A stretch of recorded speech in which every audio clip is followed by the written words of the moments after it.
The U.S. Secret Service is on the defensive again this morning. A new report claims it misused government resources to protect one of its own. It is the latest in a string of controversies. Bill Plante is at the White House with reaction from agency sources and critics. Bill, good morning. Good morning. Well, the leaders of the Secret Service insist that in this case, they have nothing to be embarrassed about. The incident happened nearly 3 years ago. It involved a special investigative unit that sometimes works with those who protect the president. The unit goes by the code name Prowler.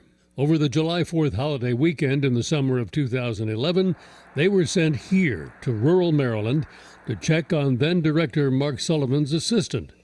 Officials say she was having problems with neighbors and felt threatened. A Secret Service source tells CBS News that at the time the president was at Camp David and that there was no impact on his protection or security. But the agency's decision-making is already being second-guessed. This is just one of those black marks that makes you scratch your head. You have to ask if there is a leadership culture that needs to be ripped out at the Secret Service. The scandals have been stacking up for the Secret Service since April 2012.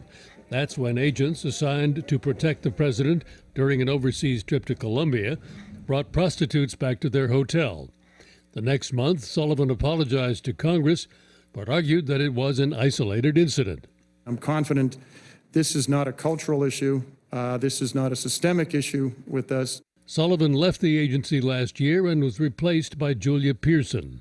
Last month, she demoted one supervisor and reassigned nearly 20 agents after drinking binges around presidential trips to Amsterdam and the Florida Keys.